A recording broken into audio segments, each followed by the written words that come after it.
It's working. Hi. Hi, how are you? I'm good. How are you? Good, good, excellent. Can you hear me? It's nice to be talking to you for once. We've always texted. I don't think we've ever spoken like this. Wait, I should probably put my headphones on because you sound very low. Yeah. There's also a fan behind me. It might interfere. It's like really hot here right now. Yeah, I have a fan too.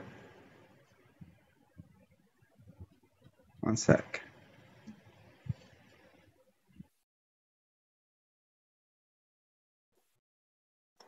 Hello. Can you say? Hi. Test, test.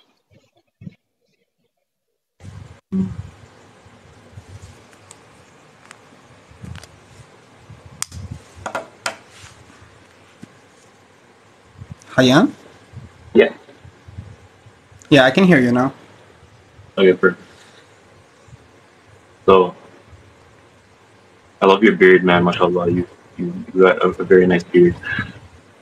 Thank I you. still haven't been able to finish mine at all. It's still very patchy, and I'm 26. You know, it should have come in by How now. old are you? You're 26? Yeah. Well, I'm 26 too, so that's no excuse. Mm-hmm. That's what I'm saying. It should have come in by now, but it hasn't. Um, You need to speak louder. okay. I'll come closer a bit. Okay. So what was it like seeing this news? Honestly, I've been avoiding seeing those Yeah. kind of news. Same, man. My sister she's been like literally on the way here. I was like talking to my friend, and he was asking me like, how's my sister doing, because she was very sad about the news, and I was kind of avoiding the topic because, you know, it's very triggering. First man. Well, yeah, I mean, I try my best to isolate myself from. I can tell. Yeah. Yeah, That's like all. you're very focused on your game, and I like that. You know, it's all like I can respect that. You know, especially as a survivor of what you've been through. Like, I can only imagine, right? Like, alhamdulillah, my parents like they immigrated in the early 1990s, so we Yeah. were already set to go to Canada in 2002. But yeah, I remember. I think you said like you left Syria in like 2012 or something, like late 2000s, late 2010s. 20 like 2013, 2014, like late 2013. Yeah. Yeah, you're lucky, man. you got some luck, but So I can't thank my dad enough. Like I tell him all the time, and he always brings it up too. well, I'm It's a grateful long for the story, Karim. I experience. can't explain. You're I'm grateful for the grateful for experience. Oh my god. that's for Man. sure. The thing is, it opens your eyes. It's like going through that is just like somebody who hasn't gone through that will never understand the But extent, the impact of such a journey, I guess. And I'm happy that I can understand it. Like, I've lived through it, and I can't even explain it that well, to be honest, because there's no way to explain it. You have to be there, you know, to feel the fear of, you know, just being lost at sea, you know? yeah, man, I could only imagine. Did you see that movie that came out of the girl, the Olympic swimmer Syrian that like swam across the I know about her. I've heard her story multiple times before the movie came out. I was following her too, and I was I was rooting for her because she was in the Olympics, I think. Yeah, but Germany too, right? I think so too. Yeah, she's in Germany, Yeah. but I did not watch the movie because the same reason. It always comes down to not like I haven't really gone and processed everything that I've been through, and like many others who've gone through the same thing, because it's you can't do it alone, of course. You can't process all of that alone, and trying to function. And it takes years. It doesn't happen overnight. It definitely takes years. Yeah. You use like games to escape for sure. I'm not trying to like be a therapist. That's just, like, among other things, yeah. Among other things. Sure. Yeah, video games are a very good escape of reality for me. I need to still work on, grounding myself in reality more. But it's hard. It's hard. It's hard to face reality, to be honest, for everybody. Like, not only just refugees. It's the whole existential question is just... It's something that everybody suffers under. Of course. So we're all human. Like, at the end of the day, we're all wondering sometimes why we were ever born on this planet, True, yeah. Yeah. That's that hit me when I was like 16. Oh, what happened? What was the event that sparked your existentialism?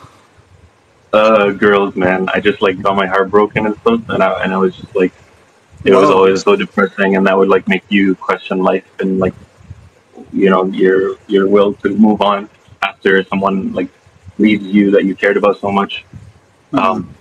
Yeah. But you said you studied philosophy, right? I remember you said that.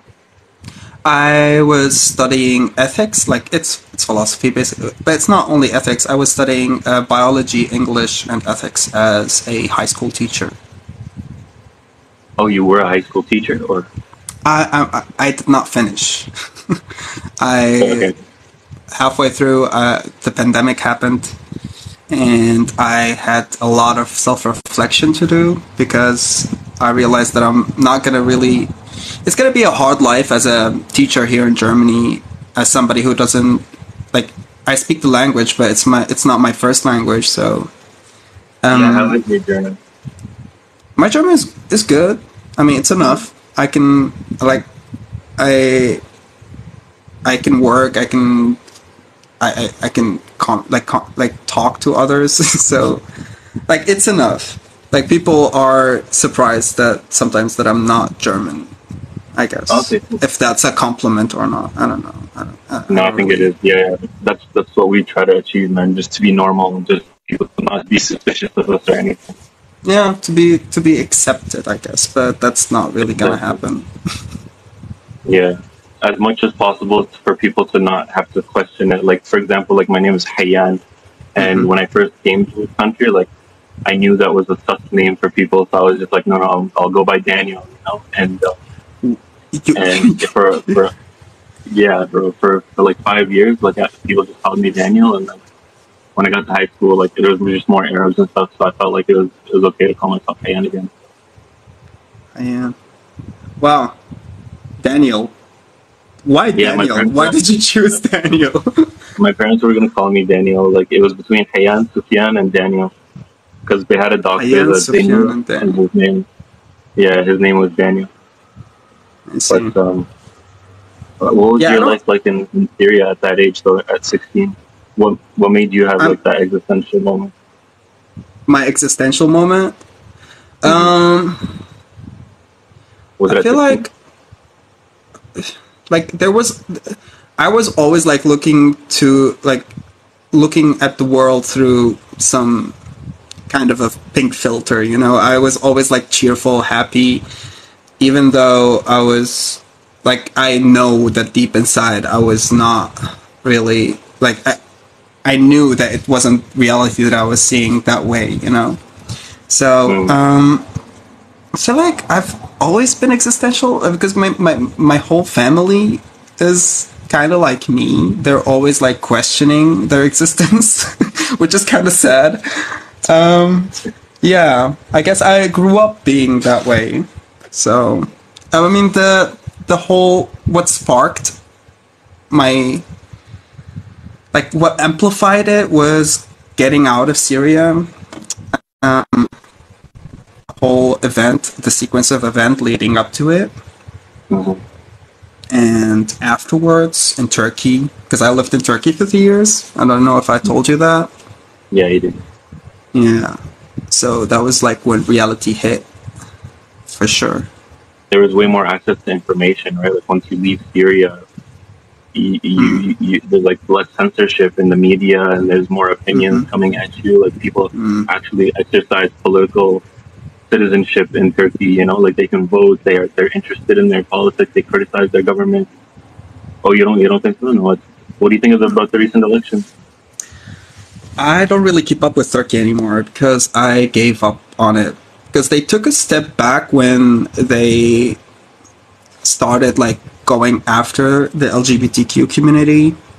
Because to me, Turkey, like I've said that, like I've been to like some meetings for like queer refugees in Turkey, and I've said that I have hope that Turkey is the gateway for LGBTQ rights in like to the Middle East, because we have a lot in common with that country, and we can see that there might like there could be a functioning democratic system there that could finally give us a chance, you know, at like a fresh air, you know, a breath of I don't know, a breath of fresh air. What do you call that?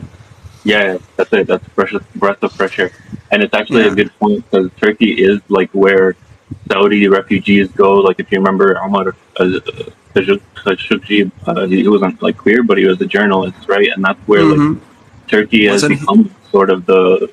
Sorry, so go ahead. Was he the one who got assassinated at an embassy or something? In Istanbul, yeah. So like, I remember that. So, and also like a lot of people like from Iran, from Saudi Arabia, countries that are like you wouldn't associate with Turkey necessarily, they flee to Turkey as even if it's not their final destination, like you, like it's not where you ended up. Yeah, it's their first way to just be safe in a Muslim country. You know, it's close to their country, and it's like the safest place for a lot of marginalized communities or refugees, even in general. Yeah, and it's not that safe. That's the thing. It's not that safe, but it's the safest place for them because accessibility wise, it's accessible to them more than other places. I don't think they would choose to stay in Turkey if they had the choice, I guess. For sure, it's difficult to choose to stay and fight a system that feels like it's working against everything you value, and Turkey's two-party coalition kind of feels like it's a dead end. Like they're both kind of regressive in their own ways. Yeah, they're regressing for sure. That's sad. Well, we're off for a good start.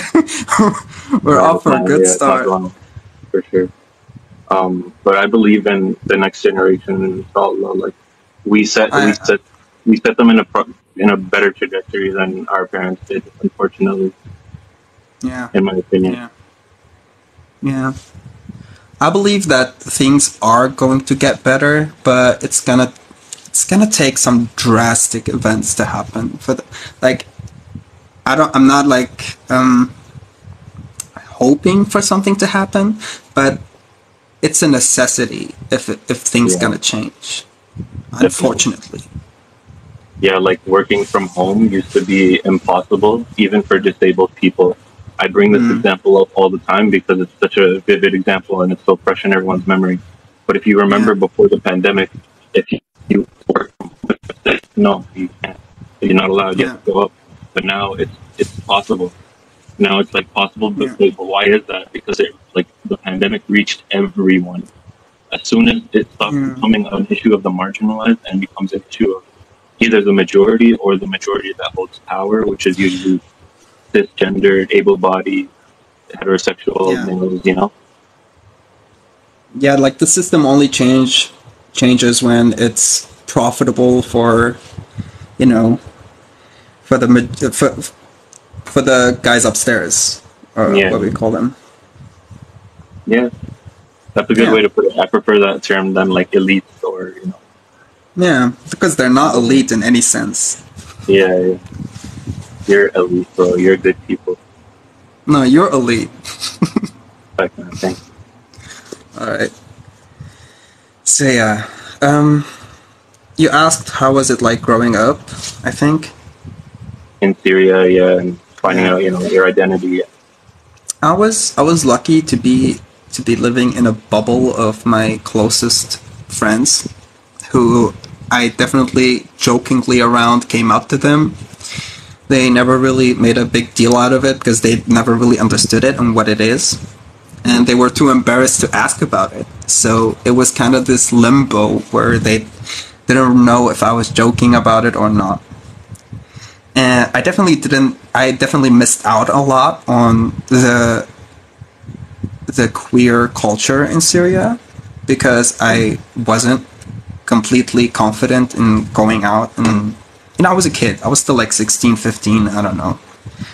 When you first decided, or not decided, but you know what I mean, like kind of like it was affirmed to you, like obviously it was national to you, but it was like, I don't know, was there a period where you were doubting? You were just like, am I gay? Am I not gay? Like, I mean, I think the first time I seen gay porn, I was like 13, 14, and it definitely sparked something in me, and I was like, okay, maybe I should ask my mom about it. So I asked my mom, and my mom was like, yeah, that's not cool. That's not cool in our culture. Please don't talk about it and stuff like that. And I was like, okay. So I started like gathering around the public consensus about like homosexuality and what it is and how it functions in society. And I tread very carefully, but also recklessly. Actually, like I was very reckless. I was very reckless. I definitely would have put my life in danger in certain situations, but I think I'm happy with how I went about it because I didn't really hate myself. I never hated myself. I mean, I hate myself now, but not because of my homosexuality. For different reasons, for sure. But right. I know exactly. Yeah, I never hated myself. I never doubted. Like I knew that was a part of me. I was just very attracted to men, I guess, and there's no way about it. You know. And started like at that age. I was definitely always like very what do you call that? Like effeminate, very cheerful, I guess, very gay, as like the old definition of gay, you know? Very like happy and yeah, very happy, very pink, very alive. Yeah. What did you say? Yeah, sister, is that your only sibling? No, I have a sister and an older brother too. Okay. Yeah, I only have 2 older sisters, and growing up, like I wish I could have played with them more, but it was bad. You know, you can't play with girls, right? Like, so I wish I was more willing to play Barbies with my sisters so that I could be included than like play like cars by myself. I just didn't want to be alone. But no, you can't. So like, I remember that pretty vividly, and that's like one of the reasons that like I think like feminism benefits everyone, you know, like men and women and non-binary and everything. That's for sure. To us, I mean, we didn't really have that big divide between males and females in our family or in our bubble of culture, because like we all like, grew up with my cousins, and like I have my sister, and you know, like we all had like things we played together, and we had our own interests, like common interests together too. Like we used to listen to a lot of songs together and stuff like that, and dance and stuff. So it wasn't really a big deal for us. The problem is when you start, you know, wearing high heels and dancing around with your cousins, and like then comes your uncle and looks at you a weird way, and he's like, yeah, you know, gives you that look which kills a kid, you know. You know, that's in Turkey, right? I was that was like 2005 14, 15, 15. Something like that, yeah. I remember that was like that was the first Pride parade in Turkey where they where there was like backlash with like they were clashing with the police because the police was like they forbid it. That was the first year they forbid it because it was during Ramadan. Oh, and, yeah, yeah. Mm-hmm. Was it the same year? So, was it attempted to? I attended it, yeah. No, I'm saying the attempt to do coup. No, it wasn't yet. No, that was like 2 years afterwards, or like a year afterwards. Okay. Yeah. Yeah, I think the coup was like 2017 or at the end of 16. Oh, okay. Okay, I was. Yeah. But yeah, you were saying. Yeah, that was like the first year that there was like they forbid it, and it was like definitely a protest. People got hurt. There was tear gas and rubber bullets shot around. People got detained. Luckily, I did not get hurt, but I met a lot of my queer friends there. Like a lot of my, like that was the point. That was the day I met actual queer Arabs for the first time. Because I was always like I learned about queerness from YouTube. I learned about queerness from Western culture. I never really had that queer Arab experience. So when I met them, I definitely gravitated toward them, and they were like they were very open and very welcoming. You know. You still there? I am. Yeah, 1 minute, just a second. Okay. That's all right.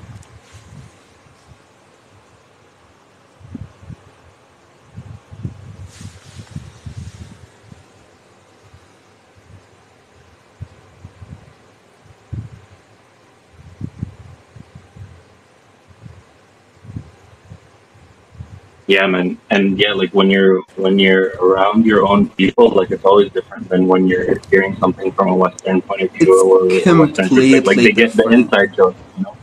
Yeah, it's not, for sure. It's not about the inside joke. It's just like a totally different experience. Like Western queers don't understand. They don't have.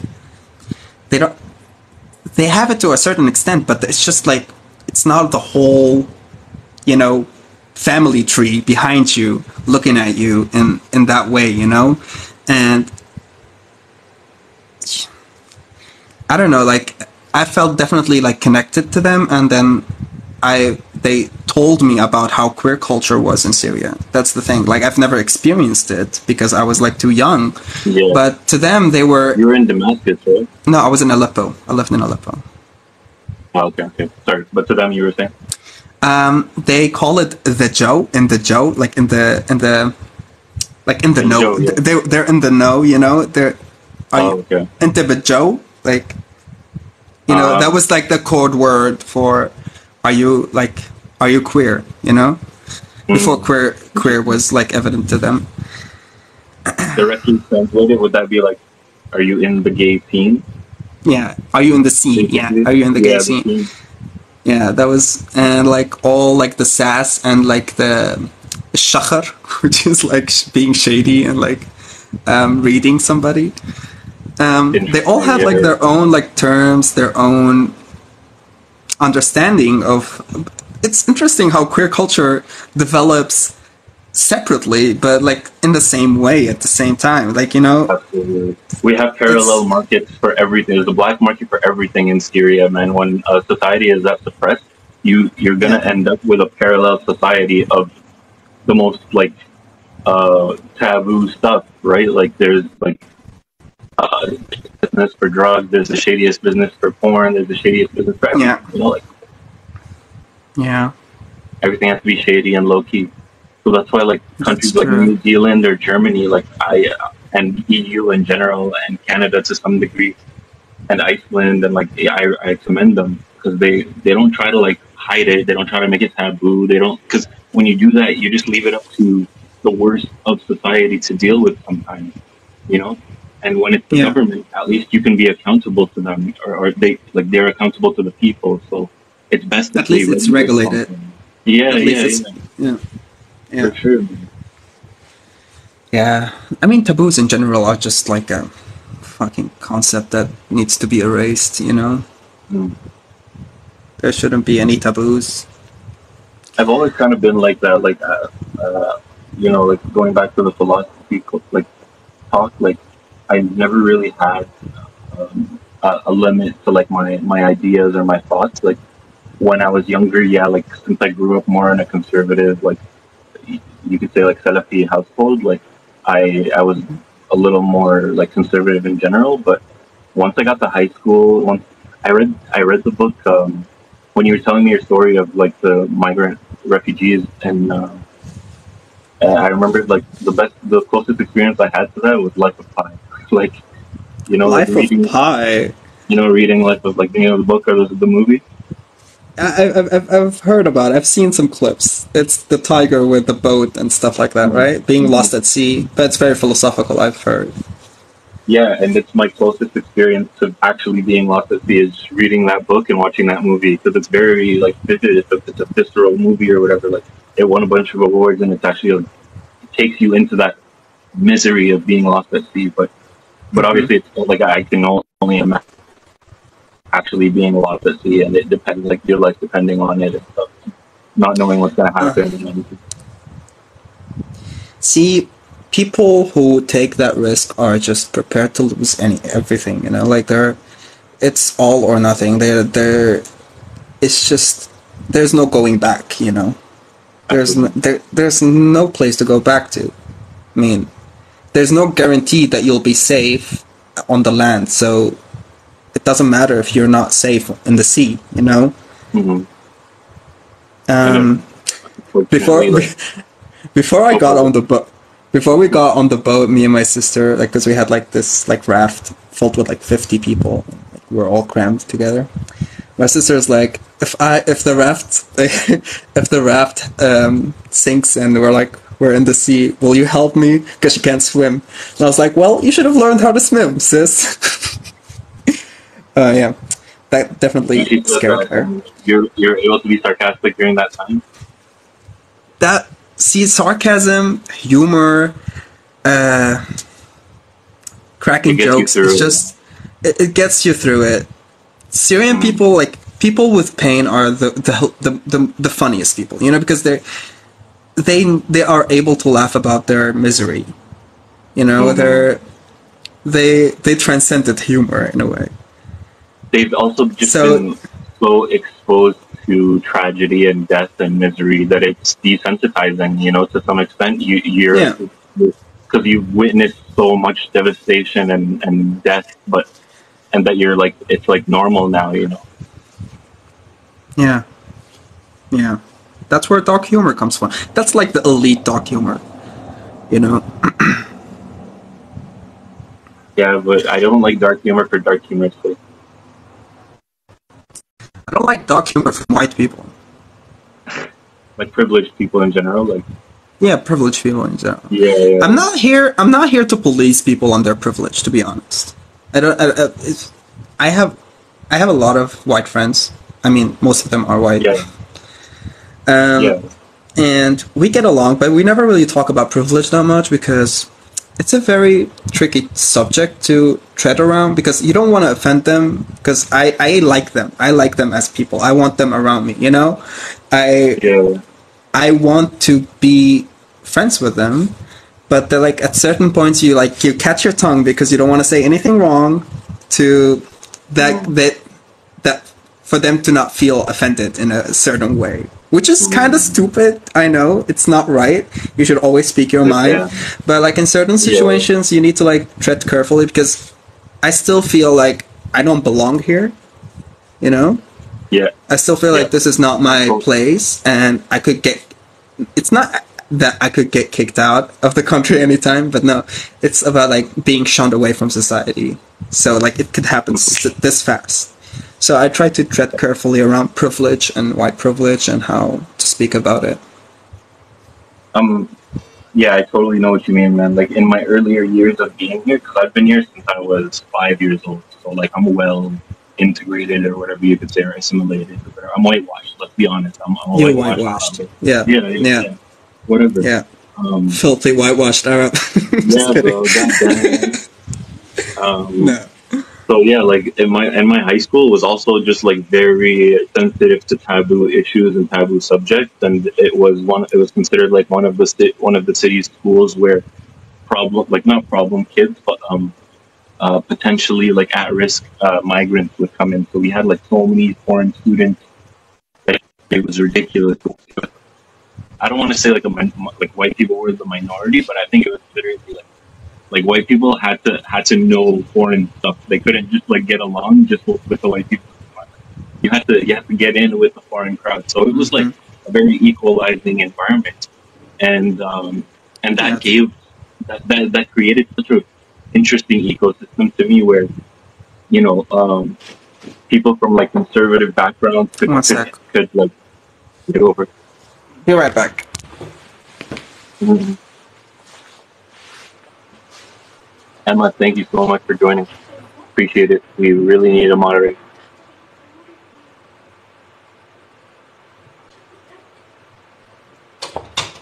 Okay. I'm back. Sorry. Yeah, can you describe it? Like how did they cope with that, with not being the majority anymore? It becomes kind of weird. They become like, you know what virtue signaling is? Like I think it's been associated more with liberals because they virtue signal about being woke or whatever. But I think virtue signaling happens in every community ever, even among Muslims. Like some Muslims virtue signal that they're super pious or whatever. You know what I mean? Like what's Adnan or Qahtan? I'm not sure, bro. But where was I? Like virtue signaling about what? What was I talking about? We were talking about like how like white people functioned in that ecosystem that you just described. Yeah, so they become like very like some of them just become very virtuous and like actually like reflect on their privilege and stuff, but some of them become like more like unapologetic on their bigotry or whatever and try to become like Chan users, but in real life. So it's like being friends with you allows, like they take it as a chance to, if they don't crack the jokes, if they don't be like obnoxious and on the line, they're not really being authentic. They're not being they're not really seeing you as an equal. Absolutely. Yeah, one guy like said the N-word to a black guy like recently, and the black guy like he didn't feel like it was his place to like try to correct him or police him, and I felt like, okay, I'm not black, I have no, like, sure, maybe I'll look like I'm virtue signaling or whatever, but I can call this white guy out right now, like, because I'm not black, but I'm still offended that he said it, So I was just like, yo, I'll say it if the like black guy's not gonna say it, like I'll say it, and I was just like, yo, that's not cool, like it's 2023, man, like how dare you, And this guy was saying like, oh, I'm like, we don't want your bullshit here. He's the bartender at a bar I was at, and like this guy was whenever they come up with if they mention the word woke to you, that's just like a conversation. It's like you already understand what kind of mindset they're at. Exactly. So, and ironically, like I use the word woke as a joke, obviously. But yeah, no, he was also saying like, oh, I grew up around black people. These are my homies and stuff like that. Like, so that's not how it works. You know what I mean? People see you, they don't know where you grew up. You're the way you're saying the word, the way you're like your choice of words. It's gonna impact the people around you, regardless of where, because they don't know who you are. They don't know the circumstances of how you're using that word, so you shouldn't, in general. And he used the hard up, and he was just like, yeah, the black guy wasn't mad. Why are you mad? And I'm just like, because the black guy has pressure to not act out in that situation. Yeah. He's under pressure to not turn everything into a problem, to not be sensitive or whatever. Yeah, playing the victim at the end then. Mhm. Yeah. Well, we kind of derailed a bit. Where were we? What were we talking about? It's okay, man. You know, it doesn't have to end up anywhere. I love Did just you? like wherever it takes us, you know. Okay, I see. So But it's yeah. okay. Like if you also wanted to trail back, like if you wanted to address something, please, by all means. Did you want to talk about like growing up in Syria still? Um, I don't know. Like you need to be specific about your questions because Yeah, yeah. So that's when you were very saying like that's that's very very deep broad, yeah. buried in my psyche right now. So you need to dig a bit. So when you were saying like, yeah, you don't want to call out white people because you want them to be your friends, like that was pretty relatable, man. Because I remember like when I was a little younger, like I really wanted white people to be my friends, and Yeah.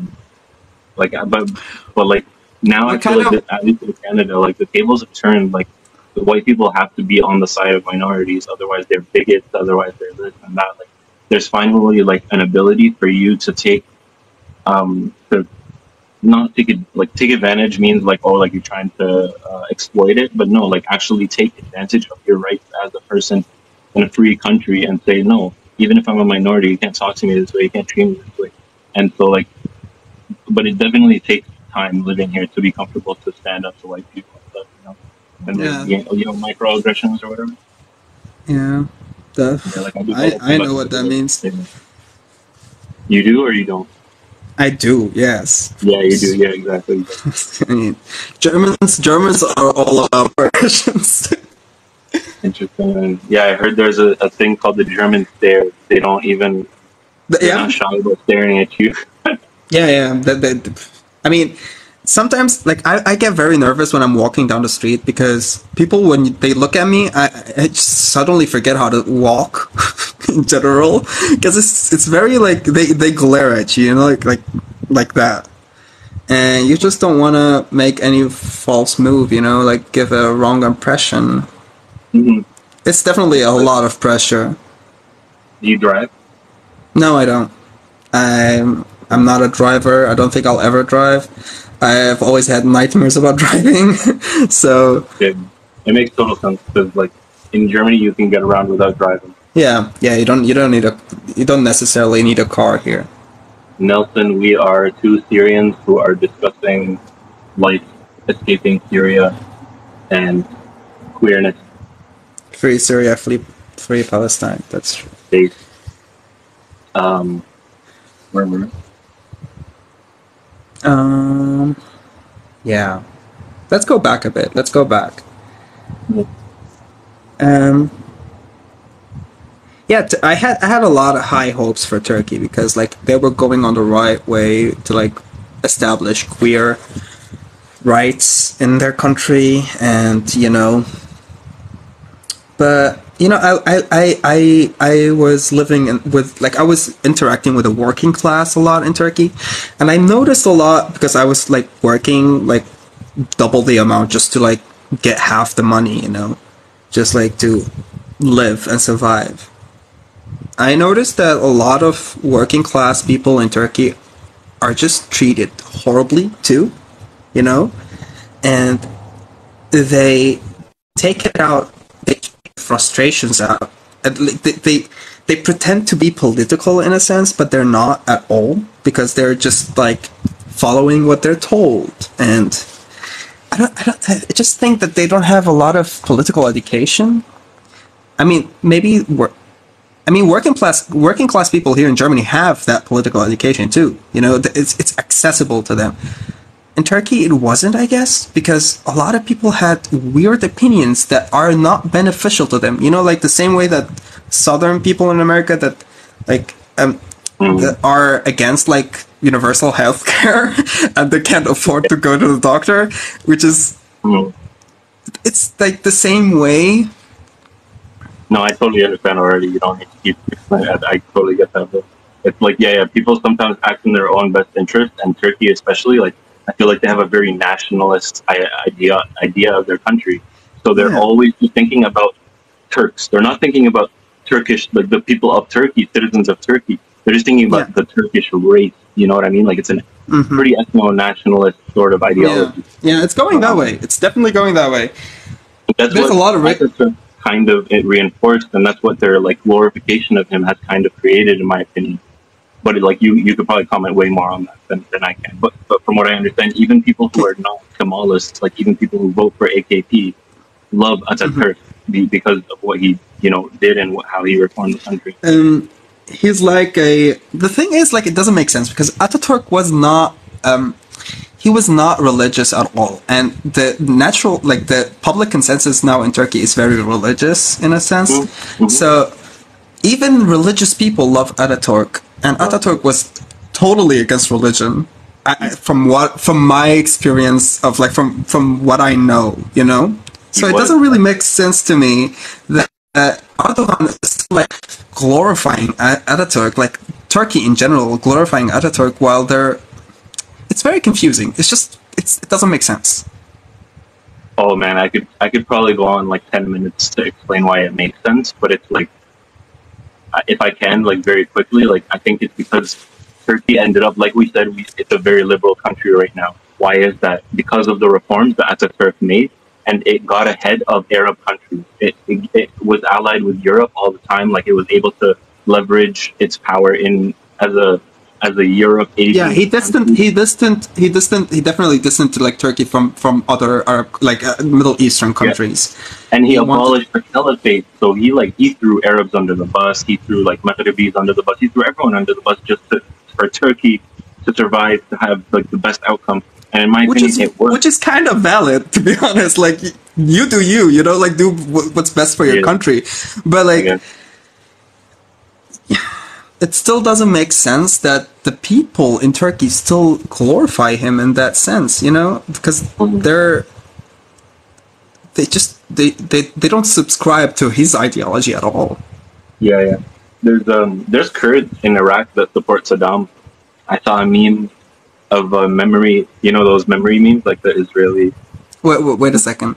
I heard that Türkiye is viewed as a very LGBT-friendly place from the POV of a queer Middle Eastern. Well, my friend, sorry to tell you that Turkey is not that LGBTQ-friendly. Trust me. I've been there. I've lived there. I know what it is. Oh, but they're saying from the POV of Middle Easterners. So like. Yeah. From the point of view of. Yeah, but some people are actually, like, some people who come to Turkey and they get, like, this shock that it's not actually how they expect it to be. It's not Europe. Like, Yeah. I mean, there's, like, certain places where you can live freely, for sure, but even in those spaces, there are a lot of homophobic invaders that are, like, invading those spaces to... make a point that this is not your place. This is not your space, What is going on? I don't know. What's going on, Zahra? This photo is what they're probably asking about. This is a pride protest in Istanbul where I guess someone that was pro-Assad and someone that was pro-revolution just kind of like went to protest together. I think I think it's the best way to present this because I noticed even in Turkey, Erdogan says that the Kemalists are pro-gay, and Kemalists say that Erdogan is pro-gays. Like they all use it as a political tactic. Like homophobia is just always political stuff. And in Syria too, like Assadists say that the revolution is to bring the gay agenda to Syria, and some revolutionaries like I posted a video about how like what happens in Sednaya prison, that he makes people penetrate each other and someone commented, "Oh, Assad is gay," and what I mean. Don't talk about Syrian prisons, please. That's so fucking. Like I watched a documentary once. Like I didn't watch it. My friend watched it and he told me about it, and I was like, it shivers down my spine. I can't. Alhamdulillah, you never were in prison? Not in Syria, no. Oh, interesting. Almost. I almost got. I was at the protests and stuff. I got chased around a lot as a teenager, protesting Assad with my friend, laughing in the face of danger. It was a crazy time to be a kid during the revolution. there's like anarchy in some cities, you know. Like, yeah, we were definitely like we were excited. Like there was like we were so hopeful, and at the beginning, of course, we were like chanting and keeping an eye, like we were woke, you know, we woken up. We've already like known these ideas. They're already embedded in us. We've already like seen injustice and thought that we can't do anything about it, and thought that not everybody thinks the same way about it.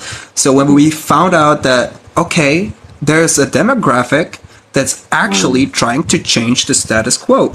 So of course we were trying to, I mean, regardless of the demographic at the time, I wasn't really that knowledgeable about like what kind of direction the revolution was going.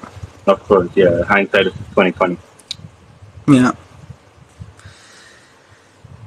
You want me to go like my a crazy time. It seemed like the Arab Spring was actually a real thing. It was not a real thing, unfortunately. You know, like it was kind of, it was stomped down. The frustration is real. The frustration was real. The anger, the frustration. Of course, man. Of course. I can only imagine like watching the news, seeing Obama disappoint you over and over again, saying he's not going to intervene. You know what I mean? Like, oh my God! Yes. Oh God.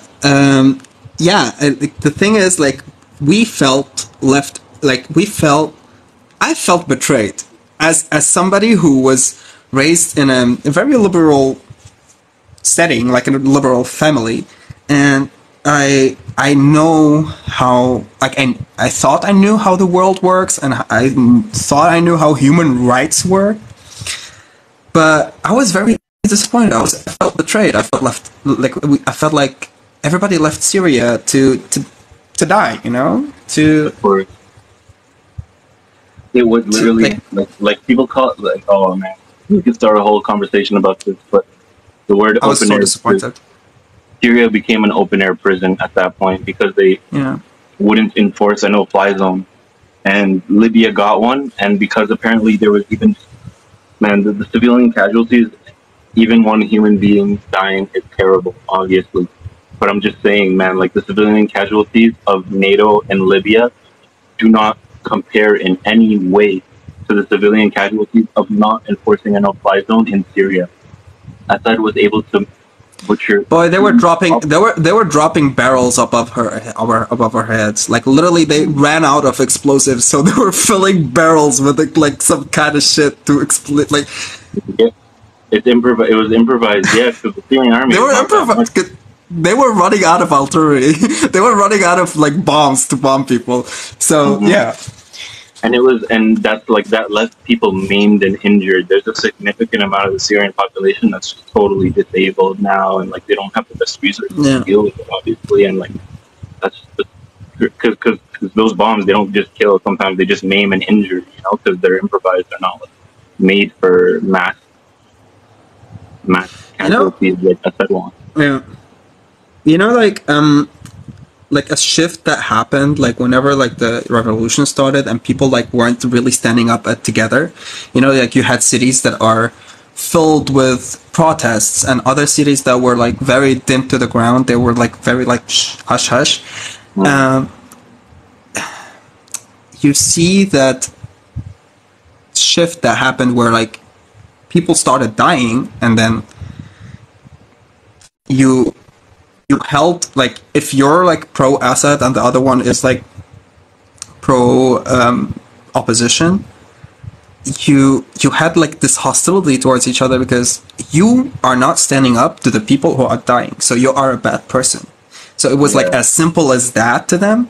Like it got really as simple as that. Of course, for most, like not most, like for those who are like more experienced in that kind of thought process, they knew that it wasn't that much of it was a gray area. There was like a lot of, like, it wasn't that black and white, you know? Shift Elma? What is your chat talking about? SDF? What's the SDF? I'm a leftist but can't support the SDF. Am I wrong for that? You're absolutely correct for that. That's great. I'm glad you say that. You should watch my videos on YouTube, link in the bio. I made videos on the SDF and Rojava and why it's appropriate to be very extremely critical of the SDF, despite the fact that many leftists think that the SDF is leftist. See? Yes, these process, keep up. Syrians pro-Assad and free Syria must speak to each other to understand each other's points of view. I mean, there should always be a conversation going, but the problem is that there was mob rule. There's mob rule, right? Like, yeah, but there's also like such pain to each side, like each side losing their younglings, you know, their brothers, their sisters. Of course, they're gonna get angry at each other and they're gonna kill each other. That's a never-ending cycle. That's not easy to like get people to talk after events. People in the West glorify this. But look, this is the thing. In Rwanda, between the Hutus and the Tutsis, there was because it's over, we recorded the casualties and it's 800K. The confirmed casualties in Syria are 500K. It's estimated to be up to 2 million. But I'm saying if Hutus and Tutsis in Rwanda were able to reconcile, Alawites and Sunnis can reconcile too. You know what I mean? That's how I've seen it. We need a reconciliation process. Same thing with Palestine. Like Jews and Arabs need to reconcile, and it's not this peace process, this normalization process. It's not reconciliation, by the way. It's erasure of everything that we stood for as Arabs for the last 70 years, and just saying, okay, it's okay. Like now, it's beneficial for us to just ally with Israel, so we're gonna do it. Like both parts need to take accountability to the damage they've done to each other. That's for sure. Of course, it comes down to the power, like to the power imbalance between both sides. You know, like one side is very powerful and can annihilate the other side, and the other side is like doing some damage, but they're not all powerful, you know? They're manageable. They're only doing the damage that they are allowed to do, you know, from the other side. Yeah, because... Yeah, go ahead, but... No, you want to say something? No, please. I can hold the thought. Okay. But like, how do you get both sides to reconcile in any kind of way? Like, it feels very, you know, kiss, hug. Yeah, kumbaya. Yeah, I know what you mean. Kumbaya. It doesn't work. The world doesn't work that way. The way they did it in Rwanda is they made these neighborhoods where Tutsis and Hutsis, like if they're poor, basically, they can sign up to get free, animals to farm, or like seeds to plant, like they get free land to farm there.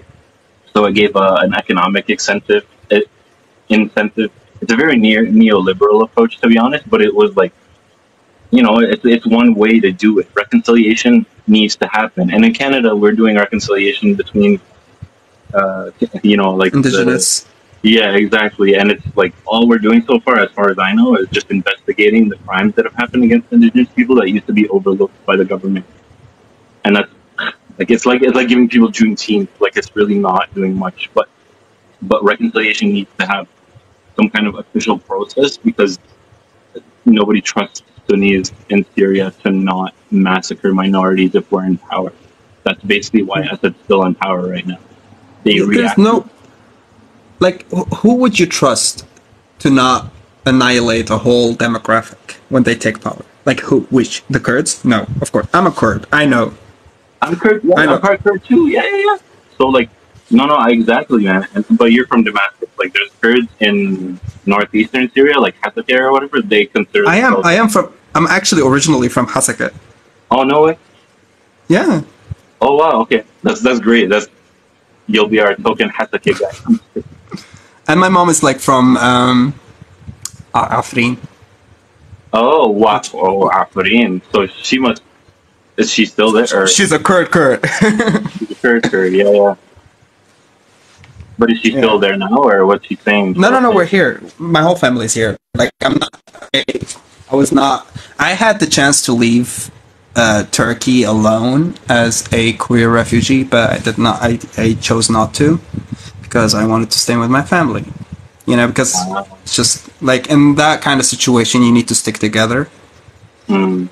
I thought you went on the Kurds in Iraq. I thought I remembered you saying, like, yeah, I was all alone. No, well, I mean, you didn't tell me much about your family, so I thought like you just went at it alone, and they like just owned you. My mom, and my siblings are both like all here. And they're well, how do they feel about like you and like your lifestyle or whatever? They love me. Oh, that's great, man. Yeah, that's really good. Because I was concerned, like when you were like when we chatted and like you wouldn't comment on it, I was concerned for the worst. You know, like I assumed the worst. Well, the thing is, like, my siblings are okay. Like, my siblings are just like me, to be honest. They're sick of the world and their rules and its rules. So they're just like, they just know that it's important to stick together as like siblings, because nobody shares the experience that we've gone through except us. You know. And you all made it. Alhamdulillah, man. Yeah. Like you're not lucky in any way, but like that's something to be grateful for in itself. Alhamdulillah. And unfortunately, your dad did not make it, right? Like my dad. It was like he did not like he did not live enough for the events that happened in Syria. So it was separate. It was a separate case. Was it from like the revolution from protesting in general? No, it was beforehand. Like it was like I was 1 year old as he like had a heart attack. So. Oh, okay. Yeah. Fatherless behavior. So it applies to you. I saw a meme that was like recently because of Father's Day.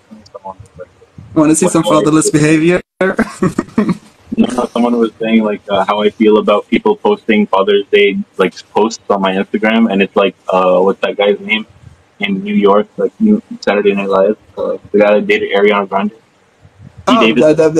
Pete Davidson. Yeah. And he was just like, "Oh, you have a father. Like, what's that like?" Yeah, I had that experience once. Where I was like, "Yeah, what's it like to have a father?" Bring me up, but are you the LGBTQ or against them? Are you the LGBT for the LGBTQ? Bro, it doesn't have to be a binary like this, man. Yeah, I don't know. Like, are you either with them or against them? The way I see it is violent crime. Is there a victim in a crime? No. If there's no victim in the crime, then no, I'm not against them. If they abused someone, did something unconsensual, of course I'm against that. If they're doing something consensual with love involved, I don't care. Do you, man? Stuff it, you know? Everything I do is consensual. It's not a simple question. It's very fully loaded question. It's called a loaded question. Google loaded questions. It's a fallacy argument. Chill. I am chill. No, I'm saying, like, you're right. You know what those fallacies are, right? Like, there's so many fallacies in TikTok, bro. See, I mean, it's not a crime to be gay, but it's a crime to hurt a gay person, so... Because you're hurting a human being, you know? I think they're just asking if you support queer rights and liberation, of course. I mean, I am gay. I would never protest against them. That's what my priority is that I focus on educating people about Syria, about the people of Syria, of all demographics, including queer Syrians. And I hope for freedom for everybody, including queer Syrians. Well, that's admirable. You're doing a good job. Appreciate it, man. Like, I don't, like, I'm not helping your case here. You're doing a great job. You're just being my token. I'm just being your token gay friend. Okay, I see where we are. I'm just kidding, bro. How you? We've actually been friends longer than most of. You're like the one mutual that I actually like. As soon as I create a new account on TikTok, like I remember. Oh, okay, gotta add XD06. You know. Yeah, and I'm like, oh, he got bad again. Yeah. I wonder why this time. Yeah. If someone is gay, are you going to tell them, oh, find Allah, like you always get, Who says that? Check out my Who said- videos, man. Who's doing that? Do I look like I'm someone that says that? Go check out my videos before you ask it. Who's telling you to find Allah, my friend? Who's oppressing you? Tell me. No, that's a good way to put it. Like a lot of people just say, "Oh, you remember what happened to Qawm Lut, bro?" Like, "Oh man, wow, you're the first person to tell me. I've never heard of Qawm Lut before. Who are these people?" You know, like People who say that don't understand what Qawm Lut is about. Qawm Lut wasn't about. It was about pedophiles. It wasn't about being gay. It was about like rapers, like little sexual. But they always think they're presenting this like new information to us as if we've never thought about it, never looked into it, never heard what they're saying from another person who's just exactly like them. They think they're special, like unique snowflakes. You know, like It's like they don't want to think about it. You know, they just don't want to think about it because they're afraid of unlocking some kind of deep thought process in their brain that could lead them down some deviant stuff. Like, live your truth, man. Live your truth. And it goes back to what you were saying about growing up not hating yourself. Like in grade 9, when I began high school, I met someone who like taught me to like just be shameless. Honestly, even if you hate yourself, still be shameless. Be unapologetic about who you are, because like confidence is key. It's literally key. Like if you are confident, you can get away with anything. If you are unconfident, people will be like suspecting you, like you're sus. You know, so like do everything with 100% passion. And if it's you, it's you. It doesn't matter. If Stand up for yourself. All the time, and be 100% genuine. Never be fake. Never be inauthentic. Always be authentic. Because if someone gets offended by me being me, that's the best way to know that they're not a good friend or not a good person. Like they don't like someone for who they are. They want me to be a different person. You know, they're just not suited for your group. You know. But I understand. Like I said, I understand. Like when you're first. I mean, you've been here 6 years in Germany.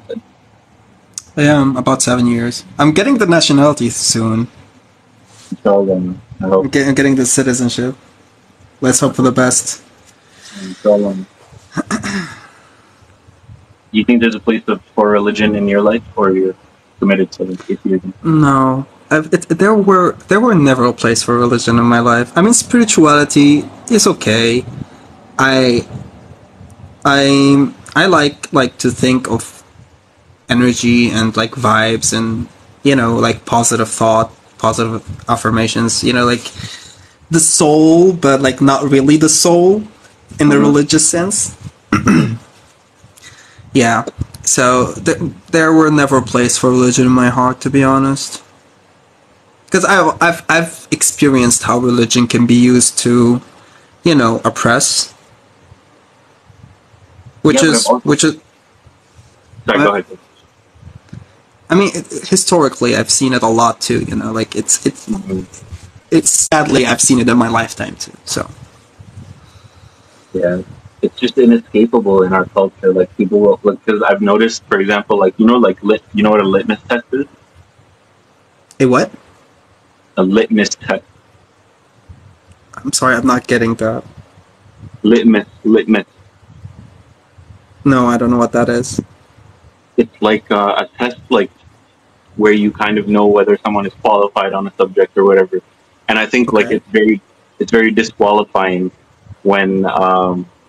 Sorry, where was I? What were we talking about before I brought up litmus? About religion being used as a tool to oppress others, in certain situations. Oh man, why did I bring up litmus?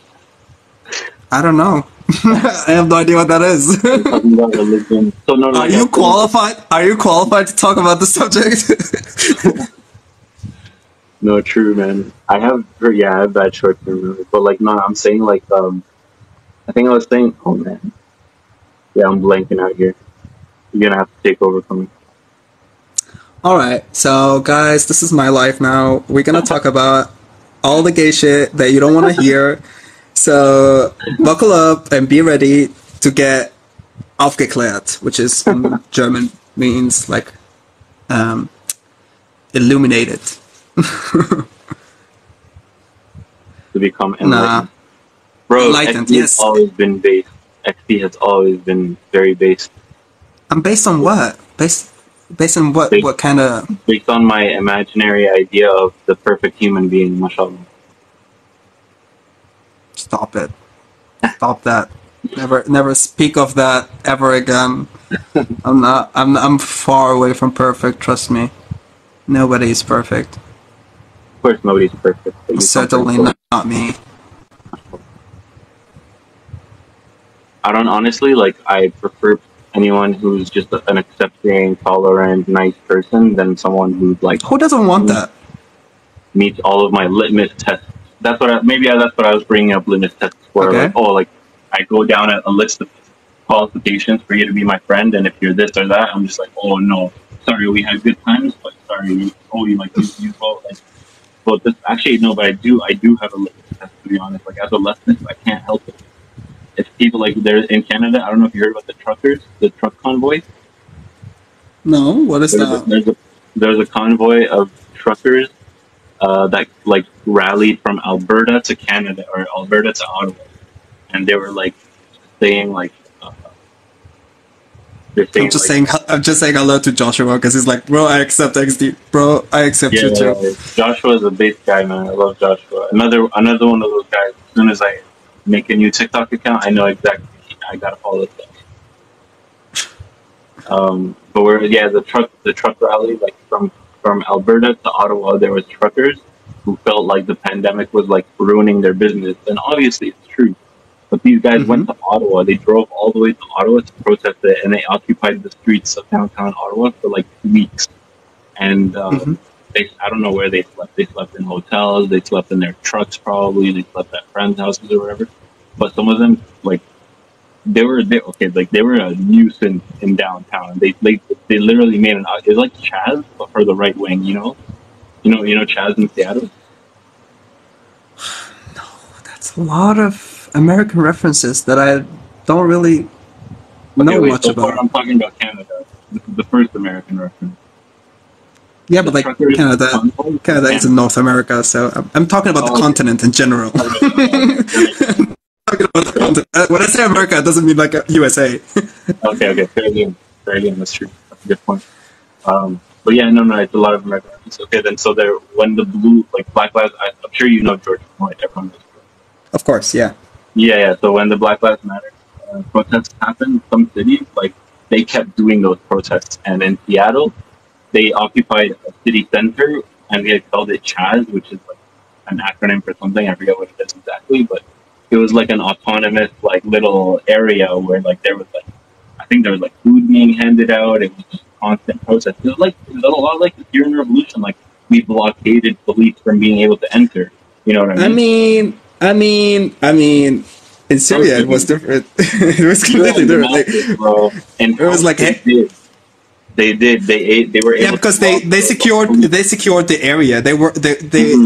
Homs was secured to a certain extent.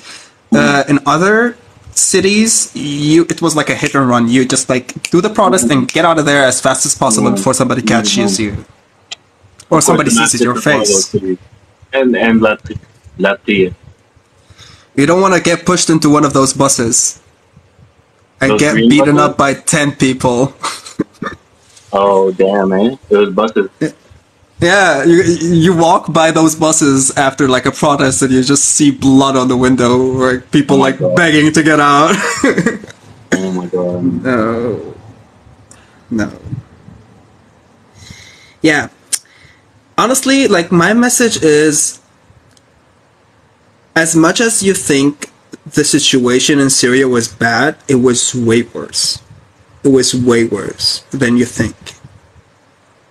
You know, like Western media haven't even scratched the surface of like the abuse and like human rights.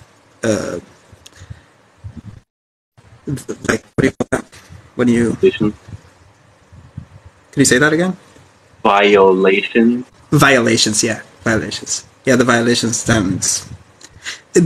Even the live leak stuff, right? Like even when you were going on live leak, like I didn't do this. Like I don't seek out gore and stuff, but some people were literally going on live leak and like these niche internet websites where you could find the most gory stuff happening in Syria. Mm-hmm. Okay, somebody's spamming Turkish flags in your chat. whatever. Whatever, dude. Go worship Allah somewhere else. Sorry. No, but we were actually complimenting Turkey earlier, right? Like you got to hand credit where it's due. I mean, I had high hopes for Turkey. That's all I said. I had it, but it's no longer there. I still think it's out, like, because what I said still stands. So Iranian refugees, Saudi refugees, Lebanese, even Lebanon. Lebanon is considered a free liberal country. Lebanese refugees go to Turkey. You know what I mean? It's less conservative than Lebanon. Do you find it weird, like the dynamic that Lebanon has with other Arabic countries? I find everything about Lebanon weird. It's a weird country, and everything about it is like very interesting. And I love Lebanese people, bro. They're like us. They're a lot like us. I share a lot with them, and Palestinians and Jordanians. I love our people and Levantines. Turkey treated Syrians better than Jordan and Lebanon. True, to a certain extent, but they did not do what they were set out to do. They did not integrate the Syrian population, like refugees, into their society. They did not give them work permits easily. I was working 3 years in Turkey without a work permit because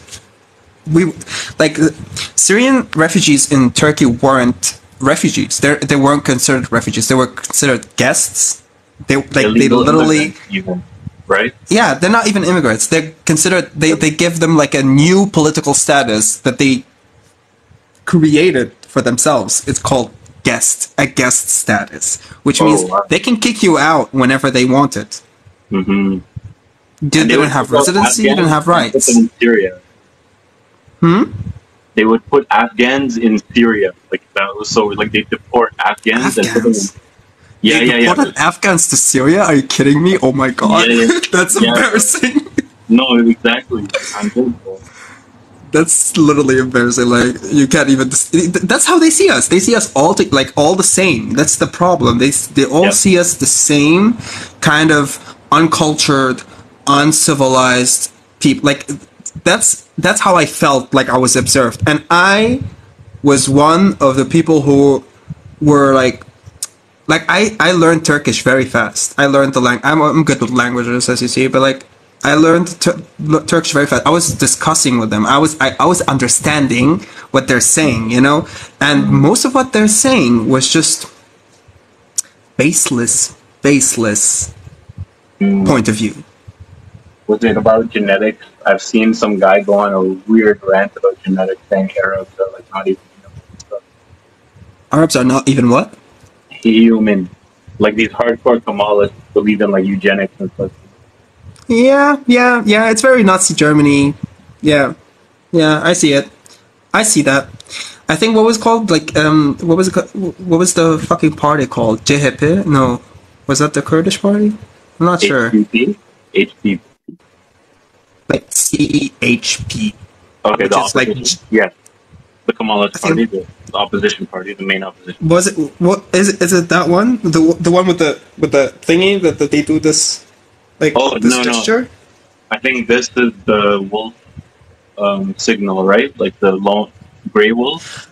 I don't know, but like somebody explained this to me, and like when I was in Turkey, and it was like from political faction in Turkey, and they were like very Nazi like.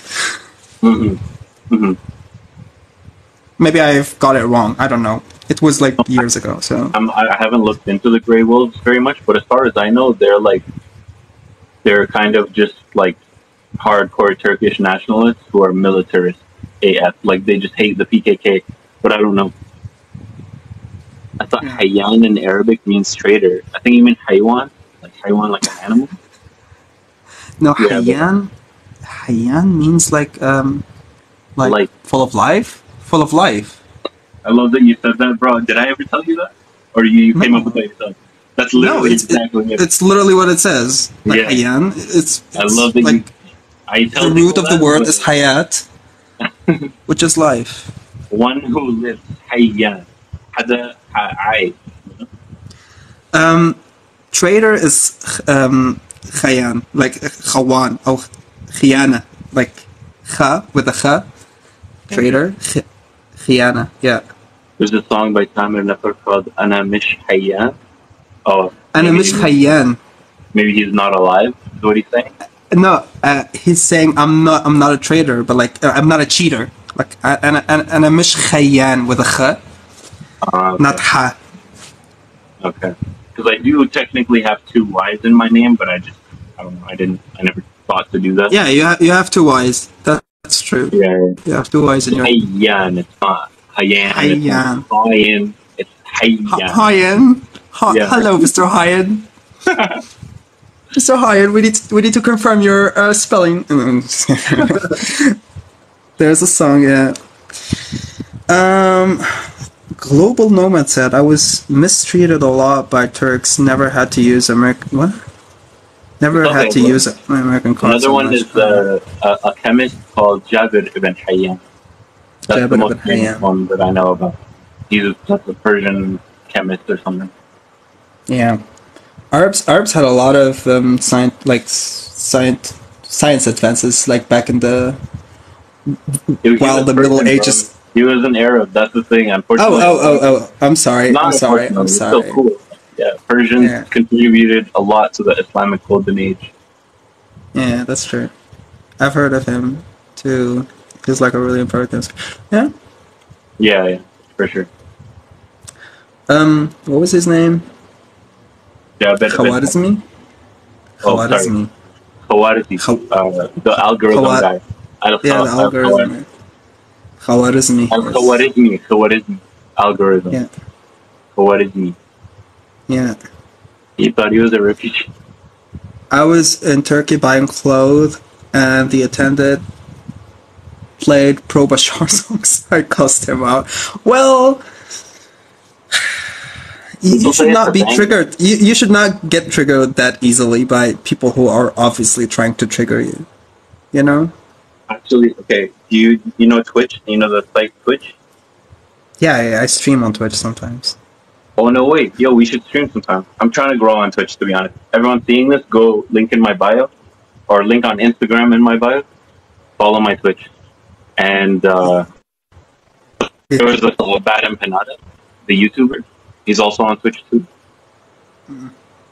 Bad Empanada. You know BreadTube, right? Like leftist tube or whatever? BreadTube. You have never heard of BreadTube? You know, like H Bomber guy? I feel like you're Are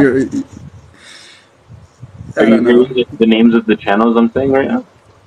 Somewhat, but like they don't ring a bell at all. Oh, okay. But okay, as long as you know, so there's like a part of YouTube that's all like leftist content or whatever. Wait, 1 sec. I need to read this. He thought I was a refugee. Not everywhere.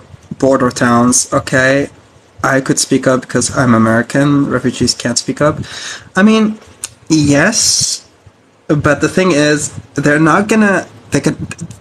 Even if you prove that you're American and you have this kind of complexion as we have, I'm not sure what kind of ethnicity you have, to be honest. But even if you do that and prove 100% that you're American, they're not gonna take your word seriously. Me, I have a YouTube channel, but I have not posted anything there yet. Okay. Because you haven't been banned from TikTok yet. The reason I use YouTube so much is because as soon as I get banned from TikTok, I start remembering, oh man, I should have set up my YouTube channel and this and that. So try to build up your YouTube subscribers as much as possible, because you never know, man. TikTok will leave you in the desert. Hayyan, my friend, I think I should leave, to be honest. I forgot I had like something planned, but we can do this again if you want. Good. Yeah, this was an amazing discussion. I'm really glad this happened. It was fun. I appreciate you like discussing everything and being open. Yeah. Next time, be more prepared. No, I'm just kidding. Next time, ask the right questions. Okay, sounds good, man. Yeah, this was all improvised. Like I didn't have any questions prepared. I was just like I just wanted to talk. You know, it was our first time talking, so. And it's fun. It's fun. It's fun to see your face and talk to you like face to face. You know. For sure, man. Inshallah, we'll do it. All right. Bye. Take it easy.